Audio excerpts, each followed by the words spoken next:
trazer a participação do Luiz Rufino agora, 3h27. Hoje nós vamos falar sobre a PEC da transição, mas você sabe o que é? Você sabe o que é a PEC da transição? Eu sei o que é. É uma proposta de emenda à Constituição.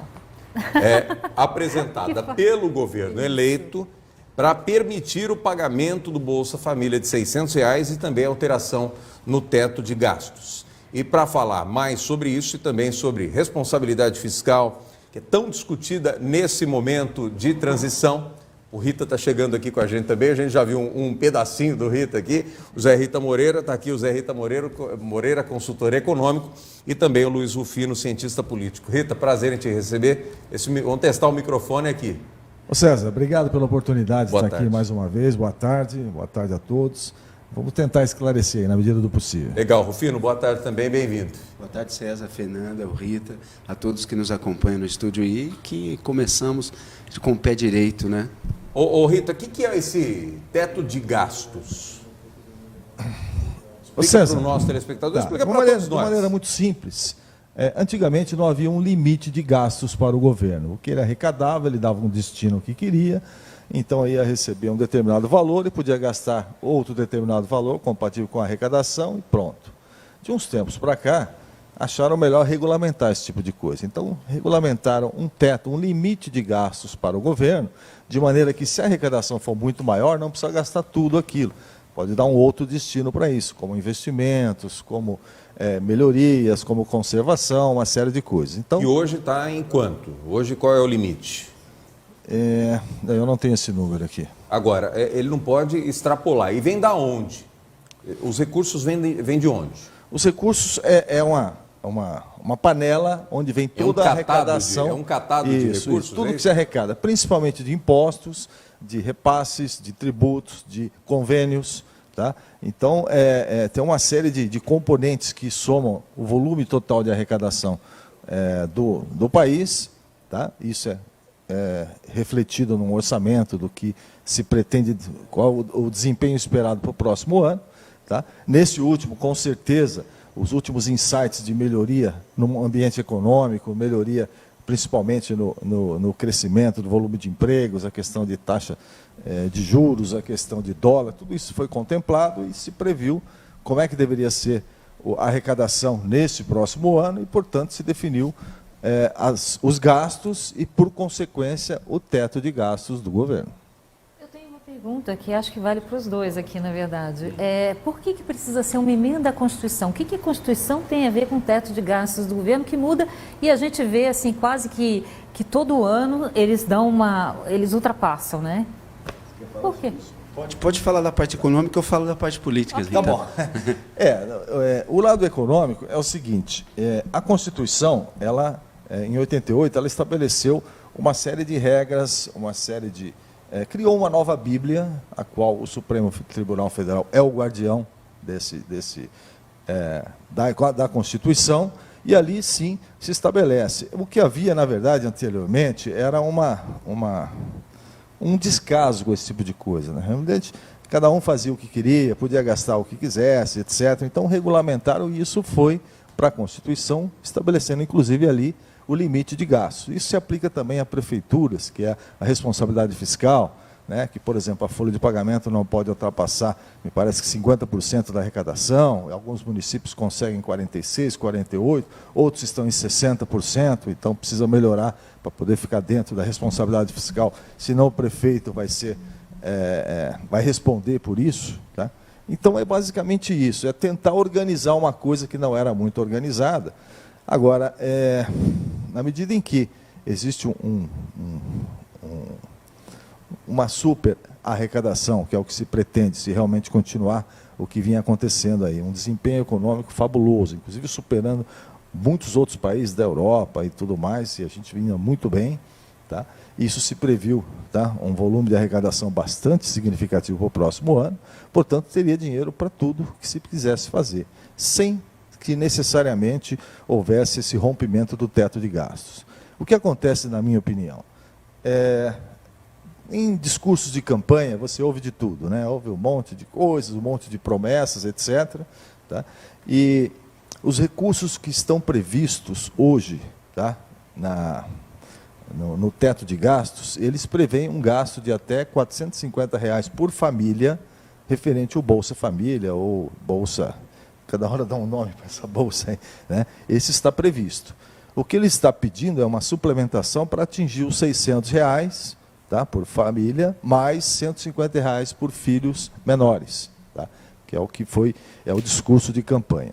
Então, basicamente isso. Então, concordo com você que não haveria uma relação direta entre a Constituição e teto de gastos, mas lá consta, sim, esse limitador, e por isso que essa dificuldade, esse sacrifício, essa luta, tá, principalmente que o novo governo está fazendo para tentar romper isso e ter mais dinheiro para esses compromissos.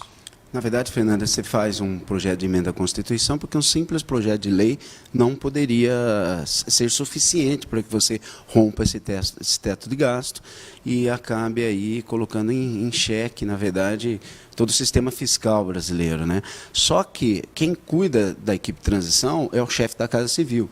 E ele já sinalizou que não haverá uma PEC que abarque os 200 bilhões. Começou com a discussão de 175 bilhões, hoje a discussão já está na casa dos 200 bilhões.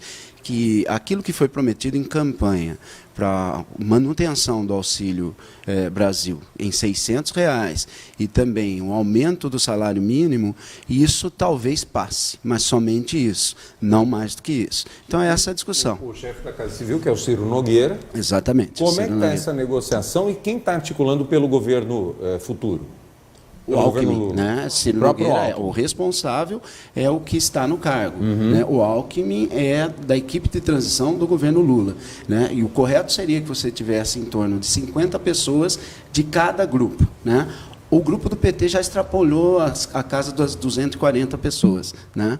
E você tem um salário, porque essas pessoas têm que se fixar, têm que comer, etc. Sim, e tal. óbvio. O salário ele oscila de 2.700 até 17 mil, o maior salário da equipe de transição. Não necessariamente estejam no primeiro escalão, como ministros, enfim, tal, mas estão ocupando alguns cargos momentaneamente. Sim, geralmente da equipe de transição você tira os futuros ministros e muitos dos secretários, sem dúvida nenhuma, mas não há cargo para todos, né? Não necessariamente todos que estejam na campanha de transição serão alojados no governo.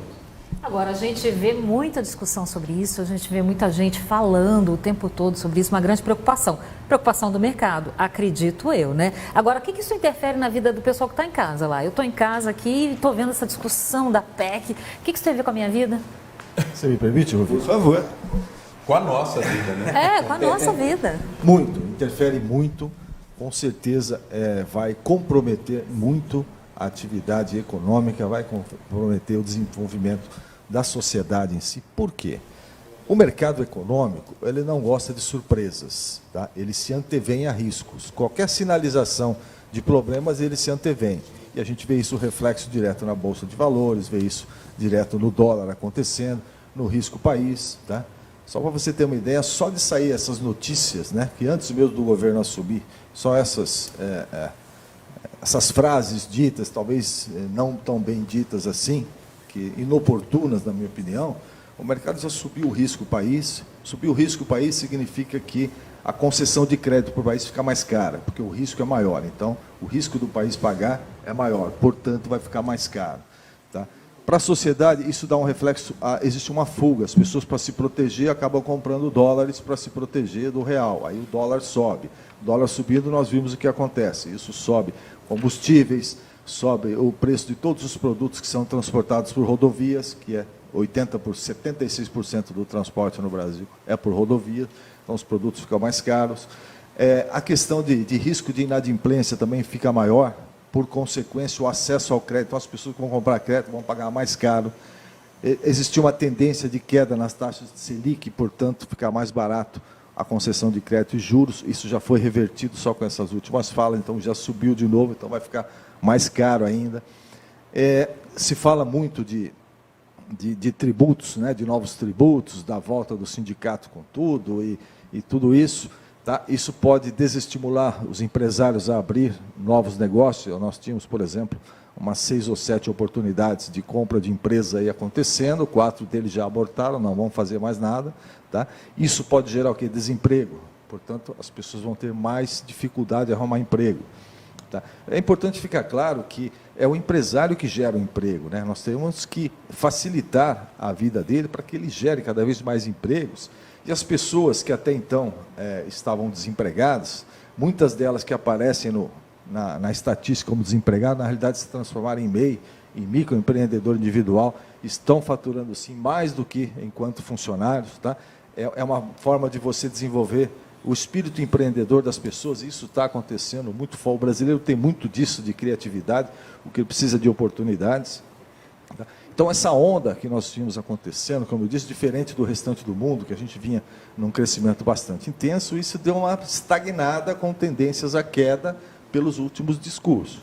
Pessoalmente, aí é uma opinião minha, eu acho que esses discursos poderiam acontecer depois que ele assumisse, e eu não entendo por que está se discutindo tanta coisa, tem se falado tanta coisa antes de assumir, para provocar esse reboliço no mercado aí. E, infelizmente, o meu papel é falar de economia. Infelizmente, a economia sofre muito com essa insegurança, e se alguma coisa não for feita...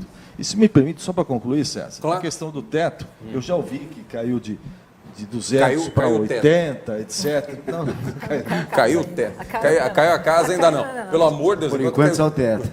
A minha opinião é a seguinte, sobre aquele que você quer vender um carro teu, seu carro vale 30 mil reais. Você fala, eu vou pedir 50. Tá. Aí na hora da negociação, não, 50 não, eu te dou 25 não, no mínimo 30, tá bom, vamos fechar em 30. Pode ser isso que está acontecendo. Na verdade, eles não querem os 200, eles querem 80, querem 90. Lei do Gerson. Mas começam a falar de 200 e falar, tá bom, então eu vou aceitar só metade. Quer levar vantagem em tudo até perdendo. Eu chamo isso de estratégia pé na porta, né? Porque você mete o pé na porta, o que você conseguir depois está valendo, né? Você não precisa. Né? Eu queria fazer só uma ponte, César, desculpa te interromper, que assim, essa discussão fiscal, né, responsabilidade fiscal, não é questão de esquerda ou direita.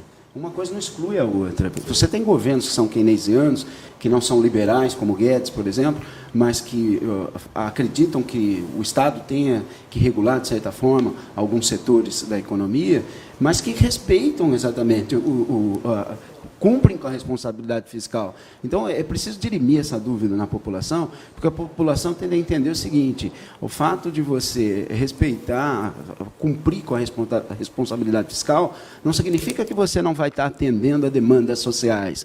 Aliás, você só vai poder atender demandas sociais se você for responsável. Mas deixa eu entender uma coisa aqui. O que ocasiona se extrapolar o teto? Por quê? Eu não quero criar nada aqui não, até porque Bolsonaro está acabando. Mas ele furou o teto em 795 bilhões em 4 anos. O que pode acontecer? Na verdade, ele furou o teto, mas era um momento de pandemia, era um momento em que a população iria passar fome, era um momento que o suposto fica em casa, né? E a economia a gente vê depois. Esse povo tinha que sobreviver de alguma forma. Então, se criou essa alternativa. Então, por isso que chegou nesse montante. Esse montante. Mas isso foi com a participação do Congresso, do Senado. Tudo aprovadinho, tudo bonitinho. Não houve nada. Agora, e se o Lula extrapolar? Então, da maneira como está sendo sugerido, pelo menos é o que se tem visto, é uma afronta quase à Constituição que está sendo feita, porque é para resolver um problema de campanha, tá? Para resolver um problema localizado.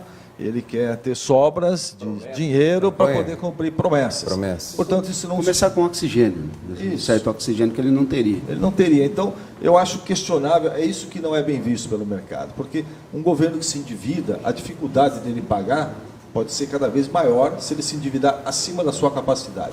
Isso é estourar o teto de gastos. Isso é o risco. E vale lembrar que dificilmente ele vai conseguir aprovar essa totalidade que ele está pedindo, porque, primeiro, é esse atual Congresso que vai ter que aprovar. E esse atual Congresso está envolto em uma atual situação que o país vive, né, de dúvida do cenário político, e também o fato de você ter uma Copa do Mundo que vai acabar às vésperas do Natal. Eu acho muito difícil que ele consiga. Dia 18 acaba a Copa, dia 25, um sábado acaba a Copa, no outro sábado do Natal. Aliás, terminou, Fernando? Não, eu quero mais um. Dúvida econômica aqui que eu tenho. É uma dúvida terrível. Mas vai. Então, calma aí, peraí. Eu queria saber assim, se há certo ou errado, falando tanto de economia, acho que o senhor já falou alguma coisa sobre isso, quanto de política, nessa situação da PEC. Existe um certo ou errado? Tipo assim, é errado aprovar desse jeito, é certo aprovar, mas talvez o método não seja correto. Existe um certo ou errado? Bom, deixa eu dar a minha opinião de novo. Né? Você recebeu uma incumbência, já que estão em Copa do Mundo, recebeu um time, esse aqui são os 22 jogadores que você tem que entrar em campo. Tá? Eu chego pelo menos no vice-campeonato. Na hora que entrar em campo, não, eu quero trocar o jogador, quero mais aquele, mas não, você tinha esses aqui. O que foi colocado à sua disposição foi esse teto de gastos. É isso que você tem na mão, é isso que o governo tem na mão para gastar. Se você se comprometeu acima dessa capacidade, o problema é teu.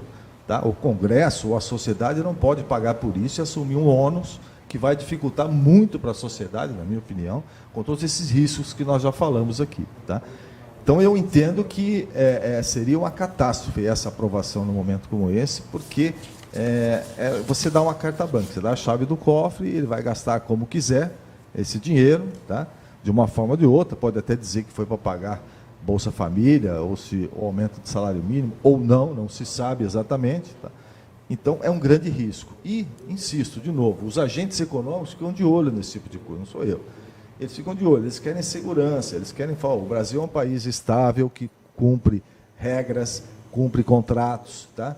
Tem o seu teto de gastos estabelecido, o governo não vai extrapolar isso, então eu posso investir no país, porque os alicerces econômicos ali instalados são sérios, então eu vou investir lá. Tá? Isso tudo é o contrário, é insegurança. Você vai afastar os investidores quando esses riscos começam a acontecer. Tá? Então, eles vão ficar ressabiados, vão esperar um pouco mais, ou até alguns, como já está acontecendo, vão para outros países fazer investimentos, abrindo mão do Brasil, tá? Pela insegurança que, mesmo antes do governo eleito assumir, já está fazendo um barulho intenso no mercado, na minha opinião, desnecessário. Acho que poderia assumir para depois falar isso, mas eu não entendo por que isso está acontecendo de uma forma tão intensa assim, antes mesmo de assumir. Fernando, do ponto de vista da política, você tem duas éticas, né? A ética da convicção e a ética da responsabilidade. A ética da convicção é como se fosse, por exemplo, um pacifista, a convicção dele é não um armamento, etc. E tal. Mas quando ele governa, ele não pode governar com convicção, ele tem que ser responsável. Então eu vejo, de fato, uma falta de responsabilidade, porque ele não está governando para a maioria, inclusive para aqueles que não votaram nele. Ele está governando simplesmente por uma base eleitoral que transforma, na verdade, o resultado nisso em populismo, literalmente. Eu acreditava, ou pelo menos eu supunha, que ele pudesse ter amadurecido em relação a isso. Talvez o Alckmin traga um pouco de chão para ele em relação a isso. Porque no dia da reunião, de fato, já estava anunciado uma entrevista no final do dia que foi cancelada. E, ao pé do ouvido, a gente sabe que, na verdade, quem interviu foi o Alckmin, para que isso não fosse, de fato, revelado dessa forma tão escrachada. Como é que fica a Bolsa de Valores na Argentina hoje? Caiu a Bolsa lá na Argentina? Quero saber. Rapaz, a Arábia Saudita, hein? Los hermanos de cabeça quente hoje, hein? Quanto vai ser Brasil e Sérvia, Rufino? Nós estamos perguntando para todo mundo aqui, né? A gente está fazendo uma Isso é importante, porque nós estamos bolão aqui, tá? Nós somos todos técnicos e palpiteiros. A gente só faz o seguinte, a gente só não casa o nosso dinheiro, mas a gente pega o dinheiro dos convidados para poder. Brasil e Sérvia, Rufino. 4-1. 4-1, tá animado, hein? Se fosse contra a Arábia Saudita, você já ia mudar o teu placar, né? 4-1? 4-1. E você, Rita? 3-1 tá bom. Acho que os caras estão animados demais. Eu fui mais comedido nisso daí, nesse resultado. Sérgio, eu queria aproveitar o Rita e fazer mais uma pergunta para ele. Posso? É sobre futebol? É sobre Copa do Mundo?